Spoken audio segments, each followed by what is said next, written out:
de seguir, vamos a cantar otra canción más. Déjenme leer el texto bíblico de esta noche. ¿Se acuerdan?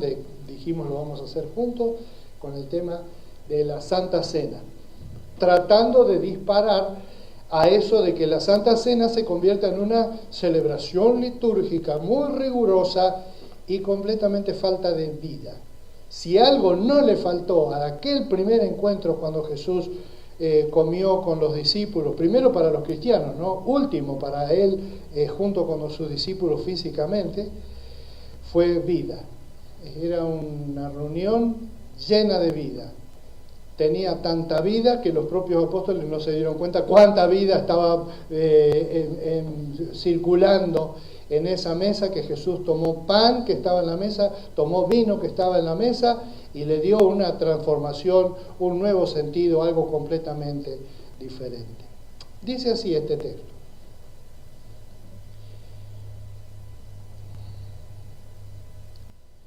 Después de esto se refiere a cuando Jesús le dijo a Juan que reciba a su mamá, a María, para que viva bajo el cuidado de él, porque si no hubiera quedado ella totalmente sola.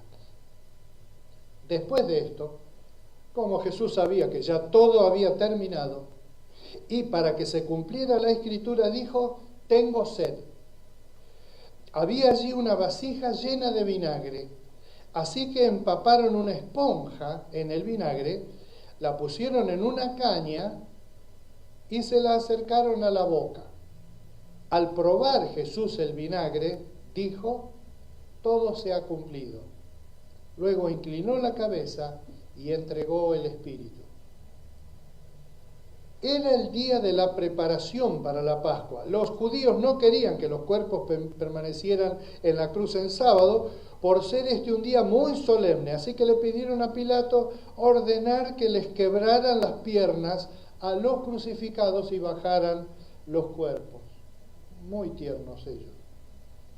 Si se fijan, lo hicieron por respeto al día de reposo. Entonces los soldados fueron y les quebraron las piernas al primer hombre que había sido crucificado con Jesús y luego al otro. Pero cuando se acercaron a Jesús y vieron que ya estaba muerto, no le quebraron las piernas, sino que uno de los soldados le abrió el costado con una lanza y al instante brotó sangre y agua. El que lo vio ha dado testimonio de ello y su testimonio es verídico. Él sabe que dice la verdad, para que también ustedes crean. Estas cosas sucedieron para que se cumpliese la Escritura. No le quebrantarán ningún hueso. Y como dice otra Escritura, mirarán al que han traspasado. El que testifica eso es Juan. Él escribió este Evangelio. Él testificó eso y él estaba mirando. Y yo nunca había pensado en eso. Juan, cuando escribió este párrafo, estaba pensando, ¿por qué Jesús dijo que tenía sed? Dice, para que se cumpla la Escritura. Él tenía en su mente una imagen clara, dominante, del siervo sufriente de Isaías, pensando, es exactamente lo que pasó con Jesús cuando murió en la cruz. Vamos a cantar con la alegría de que tenemos vida porque Jesús pasó todo eso, pero Jesús no murió triste, no murió enojado tampoco. Pregunto nada más, ¿cómo murió Jesús? Bueno, fíjate, buscá, si nunca lo habías pensado, fíjate qué cosas demuestran cómo se sentía Jesús cuando terminó. Y el punto, mi primer punto, quizá lo voy a decir dentro de un ratito, pero ya te lo adelanto, es, Jesús tenía idea de que su vida tenía un plan.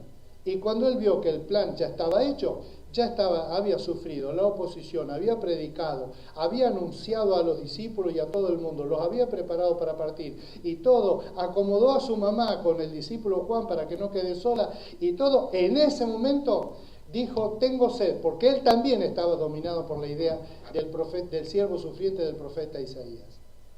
Y una vez que terminó todo eso, en la mente de Jesús, me imagino, él habrá pensado, bueno, ya está, ¿qué más queda para hacer? Nada. Entonces dice que bajó la cabeza y entregó el Espíritu. ¿Murió deprimido? ¿Murió enojado? No parece. Cantamos, porque algún día vamos a estar con Él en la gloria y lo vamos a ver como está ahora. Y siempre estuvo vital.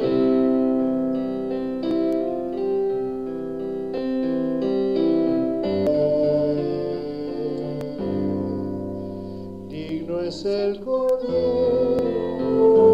de Dios, el que fue inmolado en la cruz, digno de la honra y el poder, la sabiduría suya es. Al que está sentado sea el honor. Santo, santo, santo es el Señor, reina por los siglos con poder. Todo lo que existe es por Él, todo lo que existe es por Él.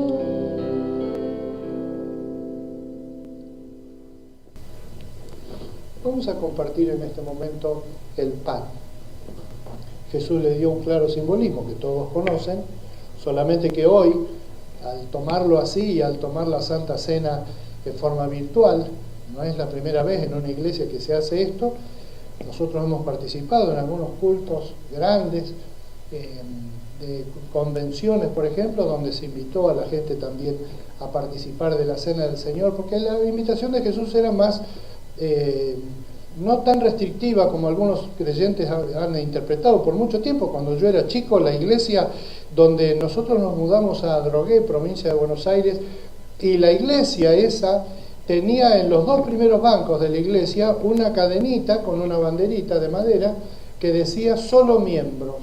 Y entonces en el culto del primer domingo a la mañana y el tercer domingo por la noche, media hora antes del culto tomaban la Santa Cena solo los miembros de la iglesia, que pasaban ahí adelante y si venía alguna visita o algo, atrás.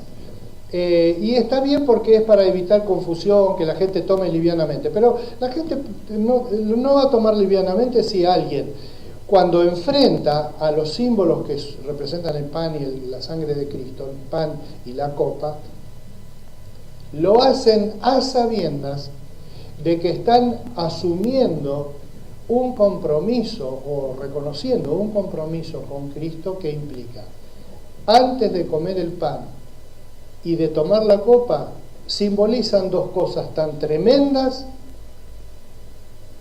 que si no estoy seguro no lo haría. Y para estar seguro simplemente debes pensar, le he entregado mi vida al Señor, mis pecados han sido todos perdonados por Él, Él me ha perdonado. Y si no, tenés todavía unos segundos para poderlo hacer. ¿Cuántos segundos llevaría para que una persona diga, Padre, yo quiero tomar la cena esta noche, pero necesito que me perdone, me entrego mi vida a vos? No cuento los segundos, pero 5 segundos, 10 segundos es suficiente para que una decisión tan importante pueda ser tomada en responsabilidad propia, como yo lo hice cuando tenía 7 años. De manera que vamos a compartir ahora el pan. Saludo de Mariela Sánchez. Saludo desde Mendoza, querida familia, agradecidos por esta conexión y celebrar con ustedes desde esta tierra. Amén. Bienvenidos los que van a estar tomando allá, donde el vino va a ser sustancialmente diferente al que vamos a tomar nosotros acá. Mónica, ¿no querés dar una mano en repartir los elementos? Mientras los repartimos podemos cantar.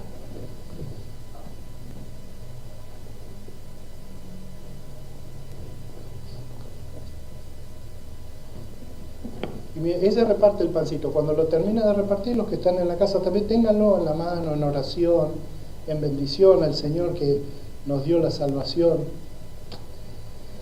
Y dale, tomamos juntos la Santa Cena. Mirá qué cosa loca, podemos estar unidos con otras personas en el Espíritu del Señor, que es ese Espíritu que deseaba que esto se produzca, que aún no haya ninguna limitación para que nosotros podamos compartir nuestro amor y nuestra comunión con Él. ¿Estamos listos? Los invito a comer entonces del pan, recordando que Jesús, cuando le dio a los discípulos, le dijo, toman, coman, esto es mi cuerpo. Me imagino los apóstoles mirando, me decían, les convidó pan y les dijo, tomen, coman, esto es mi cuerpo, que por ustedes es sacrificado. Y me imagino que ellos En vez de preguntar o algo, simplemente hicieron caso, dijeron, en algún momento se nos va a explicar este asunto. Bueno, ya está explicado, y nosotros ya estamos de este lado del reino de Dios. Comamos con gratitud este pan.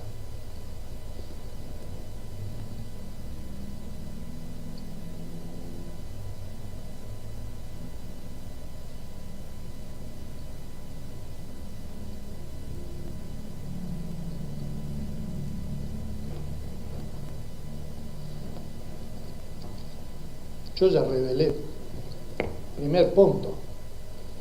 Primer punto del mensaje de esta noche, que va a estar intercalado con las cosas de la cena, es ese dato que deja Juan en el relato de la muerte de Jesús, que él dijo, tengo sed, para que se cumpliera la Escritura. Y el hecho de que le dieron vinagre a tomar. Lo del vinagre es un detalle secundario. El vino en la antigüedad era tan precioso, el jugo de la uva, que cuando se ponía feo no lo tiraban. Eso de que se puso un poquito feo y lo tiramos, si hubiera sido siempre así la humanidad, nunca se hubiera inventado el queso ni los chacinados, lo hubiéramos tirado, pero hemos comido esas cosas, hemos tratado de usarlas, y el vinagre es el resultado del vino picado. En realidad no es como el vinagre que comemos o que compramos ahora, salvo quizá por el vinagre de manzana, una cosa así. Pero el vinagre era algo que ellos no tiraban cuando el vino se les picaba. Ese vino picado servía, por ejemplo, para hacer un líquido ácido que se podía poner sobre una herida para ayudar a cicatrizar y a que no se infecte. Se usaba para muchas cosas, y una de las cosas para que se usaba era para la sed profunda. No sé si vos tenés el concepto de la sed profunda, que no es simplemente tengo ganas de tomar un vasito de algo fresquito, una coca, algo a ver en la heladera que hay, sino esa sed profunda, cuando uno está cansado o cuando tiene una hemorragia interior. ¿Sabían que una de las características de la hemorragia interior en el organismo, las personas que tienen un accidente, por ejemplo, cuando el médico los está atendiendo escucha y dice, ay, tengo mucha sed, por favor, mucha sed, se miran entre ellos porque saben que está perdiendo sangre, y entonces el volumen de la sangre en las venas cambia y el cuerpo lo detecta como falta de agua y de sed, y es un síntoma ese, y en el caso de Cristo es un síntoma, es el síntoma de que él ya estaba con una hemorragia interna muy masiva y que estaba a punto de morir. Pero ese es un detalle. Entonces el vinagre lo daban por ese acidito que tiene, que corta la sed, y especialmente la sed profunda. En la antigüedad era muy común encontrar a alguien que se perdió en el desierto y lo encontraban cuando ya se estaba muriendo de sed. Entonces alguien tenía vinagre, dale vinagre, le daban, y no le daban 1 litro de agua enchufándoselo para ahogarlo, así, sino de a poquito, así, hasta que el cuerpo empezaba más o menos a tomar forma y ahí podía tomar agua. En esa condición estaba Jesús. Pero me refiero a, ¿por qué está este detalle en la Biblia? Yo he sido una persona desde chiquito que cuando leía la Biblia decía, ¿y por qué está esto acá? ¿Por qué hay como un cuarto de página relatando que Jesús, para que se cumpla la Escritura, dijo, tengo sed, y después todo eso es idea de Juan? ¿Por qué Juan ponía esas cosas acá? Primero, que ya lo mencioné, es porque Jesús tenía claramente un plan de vida. Jesús no iba, como uno a veces puede pensar, que él iba por la vida y iba viendo, se encontraba un enfermo, acá hay un enfermo, lo vamos a sanar, y ahora vamos a ir a tal lugar. Era muy de tener planeadas las cosas. Por ejemplo, tenía cosas planeadas que en el grupo apostólico los apóstoles lo ignoraban, pero él sí lo sabía. Por ejemplo, dijo, vayan a la aldea que está enfrente y traigan un burrito que está atado. Como sabía que en el pueblo enfrente había un burrito atado, porque Jesús no se le pasaba detalle. Y incluso tenía previsto, por las dudas, si alguien dice, loco, ¿a dónde se llevan el burro? Dice, el Señor lo necesita. Está bien. Ya lo había hablado con alguien. A alguien le dijo, ¿me prestas el burrito? Lo necesito para un día que te lo voy a pedir. Sí, maestro, cuando usted quiera. Bueno, gracias, listo. Eso es Jesús. Después, cuando pasó, ellos se sorprendían porque parecía que estaba todo guionado, que había como un libreto donde Jesús hacía las cosas que estaban escritas. No, es exactamente lo que dice acá. Jesús hacía las cosas que estaban escritas. Él sabía lo que estaba en los profetas, en Isaías en particular.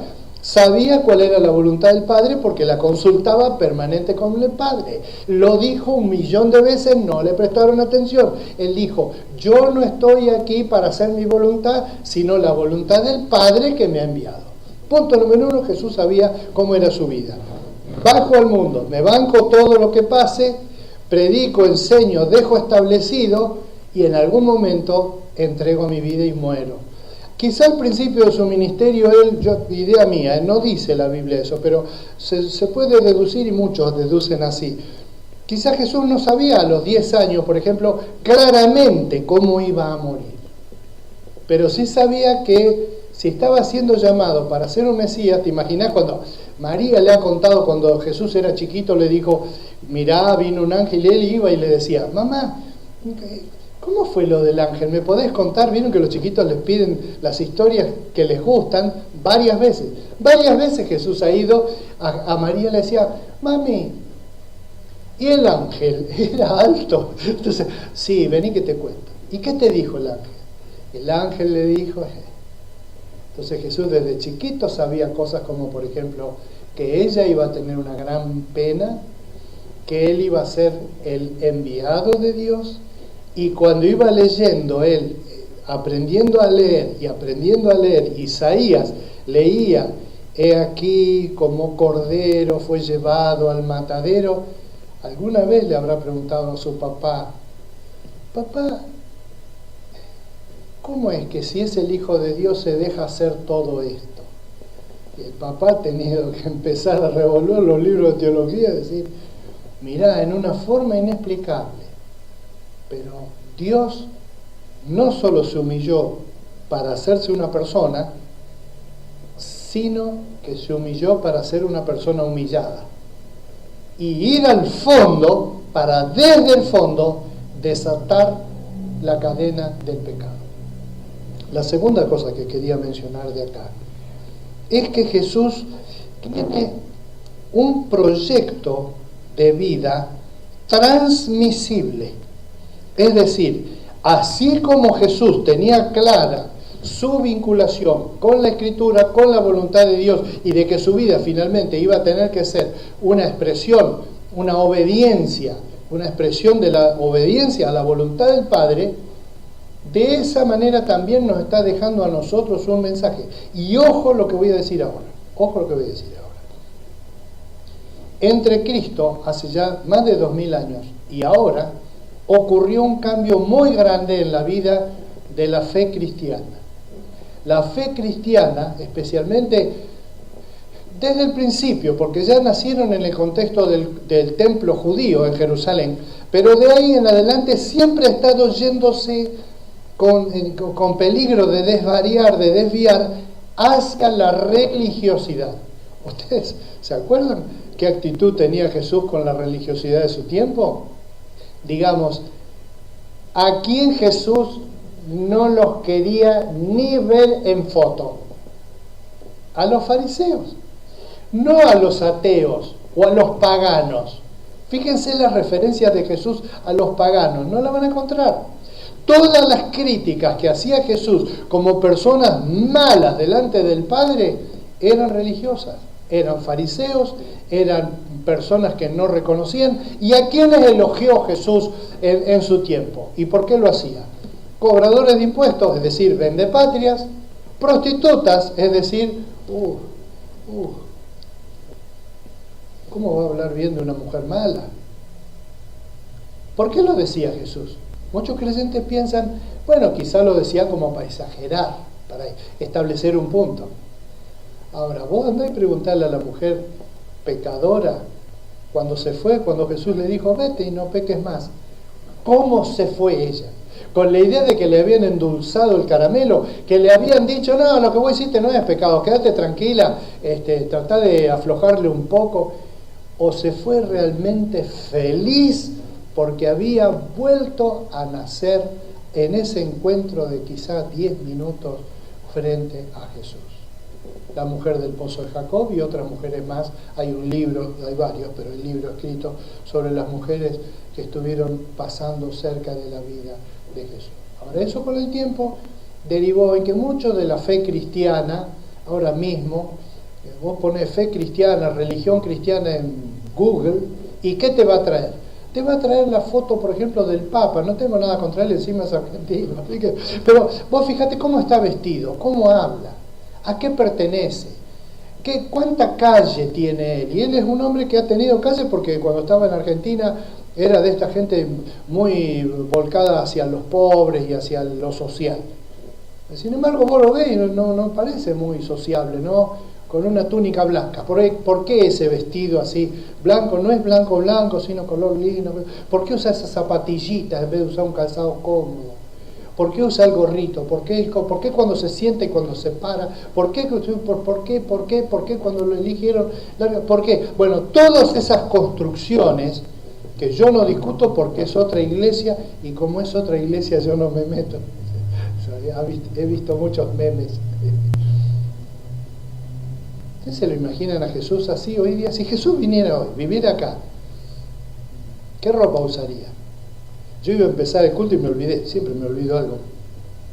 Un profesor que tuvimos en el seminario se llamaba Doyle Bailey, y él dijo una vez predicando, yo creo que si Jesús hubiera vivido en este tiempo, él hubiera establecido la cena del Señor con el mate, para que se le vinieron toda la Inquisición, lo querían colgar en la plaza pública, por lo que él dijo de que Jesús probablemente hubiera usado el mate por la idea de que ¿cómo va a ser una cosa doméstica? Justamente porque esa idea de la Santa Cena que estamos nosotros tomando acá es un rito religioso sagrado y formal que debe hacerse siempre primero el pan y luego la copa, solamente para los miembros autorizados de la iglesia y no para los disciplinados, como mi vieja dijo. Mi vieja era restricta, conmigo no era tan permisiva como una vez que en la iglesia sancionaron a un hombre, nunca supe por qué, pero lo sancionaron, entonces le prohibieron venir a la iglesia y tomar la Santa Cena por 6 meses, creo que era una suspensión más o menos grave, digamos. Entonces mamá dijo, eso no sirve para nada, dijo en la mesa de la comida, ¿no? En el templo ni hablaba. Entonces nosotros nos quedamos con un rasgo de bondad de mamá aflojándole la cincha a uno que había metido la pata. Qué raro, nosotros mirábamos y comíamos, ¿no? Nos mirábamos, que decía papá. Y ella dijo, ¿por qué lo disciplinaron? Dice, por el testimonio, es decir, por la imagen pública. Dice, ¿vos te crees que el vecino de al lado que lo ve venir a él, que viene con la Biblia bajo el brazo y entra a la iglesia y sale de la iglesia, no tomó la cena? ¿Vos te crees que el vecino sabe que no está tomando la cena y que por 6 meses no la va a tomar porque hizo algo malo? No. ¿Y entonces para qué es la sanción esa? No sirve para nada. Pero en esa época había un código. Cuando yo era chico había un código, había faltas graves, por ejemplo, fumar. Si un creyente de la iglesia fumaba y lo agarraban, entonces lo llevaban a los diáconos y los diáconos lo sancionaban. Le decían, usted el cuerpo es templo del Espíritu Santo y usted no tiene que... No. Nunca escuché que sancionara a alguien, por ejemplo, por comer muchos triglicéridos. Pero cigarrillos sí, era más de uno, tarjeta amarilla. O ir a bailar, le habrá dolido a Elena. Por mover las tabas. Bailar, por ejemplo, sí, es cierto, bailar, me hiciste acordar. ¿De dónde sale esa prohibición de bailar, de ir a los bailes? De tomar alcohol, como dice, es un plato, porque eso lo heredamos de Estados Unidos. Ellos no discriminan, han tenido ley seca en Estados Unidos. Y acá estuvimos así, en Argentina, de tenerla. Hubo un gran predicador del Evangelio de la década de 1920 y algo, 30, que habló con los diputados. Había mucha simpatía con diputados del lado más liberal anticatólico, esa es la verdad. Básicamente los que no quieren el gobierno, ¿cómo se llama? Los anarquistas, es decir, los que tenían una línea anarquista o anticlerical, como muchos radicales de aquel entonces, para tener una ley seca en la Argentina, es decir, una ley donde esté prohibido fabricar, comprar, vender y beber bebidas alcohólicas. Y ellos llaman alcohol genérico cuando cualquier argentino, que tenemos una herencia europea y bíblica, que sabemos que no es lo mismo tomar un vaso de vino que tomar un vaso de whisky, que tomar un cóctel de algo. Y se dan cuenta, no estoy queriendo decir tomemos cualquier cosa, no digo eso. Lo que digo es, ¿por qué en algún momento de la iglesia es un pecado serio fumar, por ejemplo?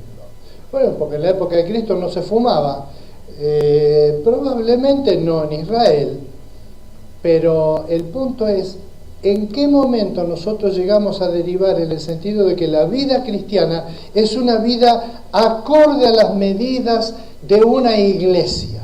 Es decir, en la religión donde yo voy, las mujeres se tapan la cabeza. ¿Por qué? Porque dice que la mujer, papá, y tienen un texto bíblico que dice eso. Seguramente lo hay. También hay un texto bíblico que dice que si tu ojo te es ocasión de caer, arráncalo y échalo fuera de ti. Ahora, como dijo el comentarista Barclay, él dijo, yo hasta ahora no vi ninguno, dice que se sacó el ojo y lo tiró, pese a que dice en el mismo texto donde Jesús dice que no hay que divorciarse y eso. ¿De dónde sale eso?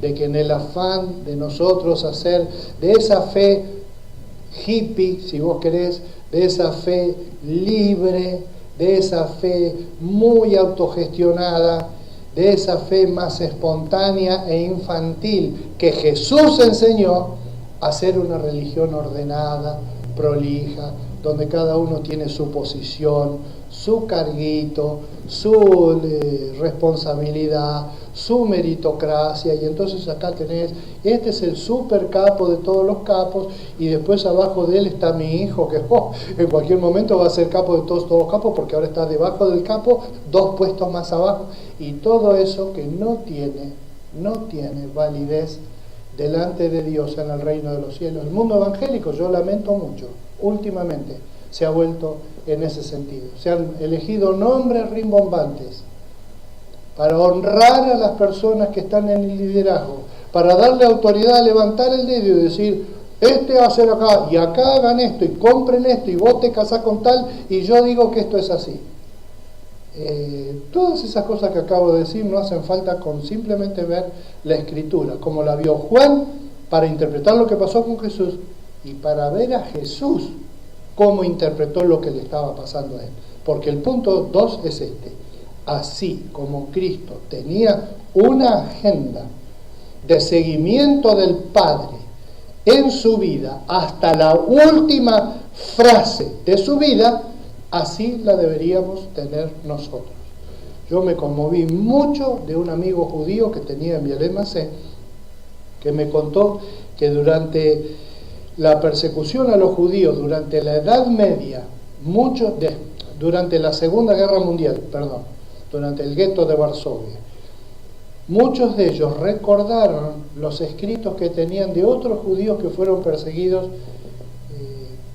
Sabés algo de la persecución de los judíos, ¿no? Los han perseguido siempre en todas partes del mundo. Siempre ha habido un lugar donde aún han cambiado su apellido. Conocés las historias de los judíos españoles que para que los musulmanes no los maten por no ser judíos, fingían su conversión al cristianismo y se cambiaban el apellido y se iban a vivir a otro lado. Ahí nació el ladino, que da lugar a la palabra que usamos nosotros cuando decimos una persona ladina, es decir, una persona de ellos que hablaban un idioma raro, que era para meterse en esa cultura de la Edad Media de España, donde si vos decías que eras judío, solamente por eso te podía costar la vida. En cambio, si decías que era cristiano, así te das cuenta. Él nos contó que en esa época de persecuciones, algunos judíos, cuando iban a ser muertos, elegían, mirá lo que hacían, elegían marcar su ritmo respiratorio para que en el momento del último aliento, cuando exhalan el último aliento, lo hicieron en los hornos no en los hornos, en las cámaras de gas, en Alemania y en otros lugares donde hubo centros de concentración y de masacre de judíos, que su última respiración antes de morir, como Cristo hizo acá, fuera la última frase del recitado que ellos hacían por lo menos 3 veces al día: Oye Israel, Jehová nuestro Dios, Jehová uno es. Jehová uno es. Y finalmente, yo quería mencionar que en este caso de la muerte de Jesús, la muerte de Jesús no es un mensaje de muerte, sino de vida. Cuando Jesús murió en la cruz, ¿qué murió? Así, bueno, Jesús.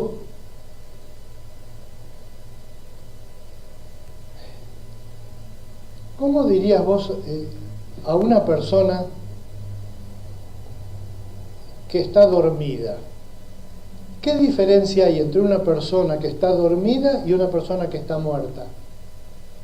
¿Te das cuenta? La única diferencia entre una persona dormida y una que está muerta es que la dormida respira y la otra no. Pero si le hablas no contesta, a menos que lo despiertes. No hace planes, no come, no duerme, no nada. Duerme. No come, no duerme. Yo le vi la cara a Mónica y dije, esta me la va a facturar. Entonces, no duerme, pero está como muerto. Por eso es que los cristianos, y el propio Jesús dijo, ¿se acuerdan de la chiquita que sanó, que resucitó? Dijo, no está muerta, sino duerme. Esa es la idea. Acá hay una persona tendida en una cama, no contesta, hasta donde podemos ver, no respira, no nada, está muerta. Quizás no está muerta, quizás está en un estado catatónico, es decir, un estado donde la respiración y las pulsaciones están tan débiles que la persona técnicamente está con vida, pero es como si estuviera muerta, igual que dormido. ¿Y qué diferencia hay entre entonces un muerto y dormido o muerto que va a resucitar? ¿Te das cuenta del juego? Jesús, ¿cuánto tiempo estuvo muerto? Jesús nos plantea el mismo planteo a nosotros: vivir la vida buscando la voluntad del Padre, pero en libertad, no en una iglesia. Ojo, yo no quiero decir que me estoy pegando tiros en los pies. Me gustaría que acá estuviera toda la silla llena de creyentes que amamos al Señor y nos congregamos, nos abrazamos, cantamos y nos tomamos un cafecito y somos hermanos en Cristo. Bien, pero la salvación nuestra no depende de eso. Eso es consecuencia y no causa. Yo no tengo que una iglesia me tiene que autorizar la salvación. Es Cristo el que me la tiene que dar. Si Él me la da, una iglesia no me la podría negar. Y si Él me la niega, una iglesia no me la podría dar. Y estamos con esa idea que la Iglesia Católica especialmente desarrolló en la Edad Media, de que la iglesia es la que tiene la autoridad para decir, este se salva, este no. Por eso la famosa excomunión, que en el mundo evangélico se traducía como disciplina. Es decir, disciplina. ¿Y qué es la disciplina? Esa disciplina férrea de todos en fila, y quiero ver una sola cabecita, autoritaria, humillante, etcétera, o una feliz comunión en el Señor, una vida nueva, que el resto de tu vida queda afectado por la forma como la vivís y no por lo que haces. Eso de, bueno, olvidémonos porque si no, no vamos a terminar. Vamos a compartir la copa que representa la sangre que Jesús vertió.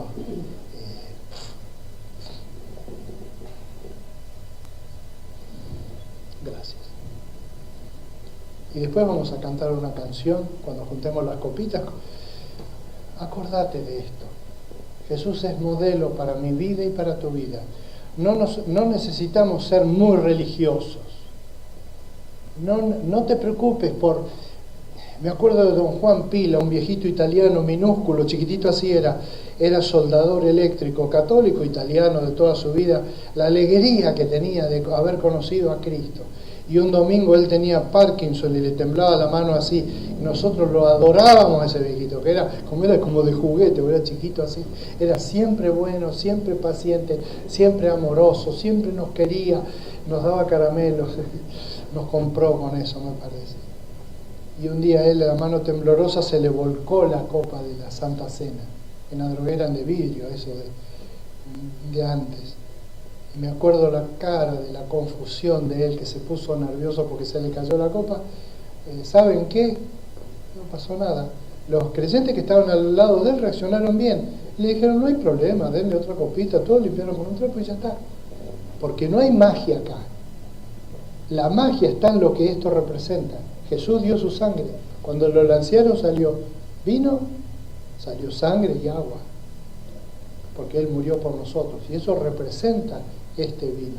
Que Jesús realmente dejó caer su sangre y corrió la sangre y mojó el piso de aquel lugar. Porque Cristo murió por mí. Tomemos así de la copa en el nombre del Señor Jesús.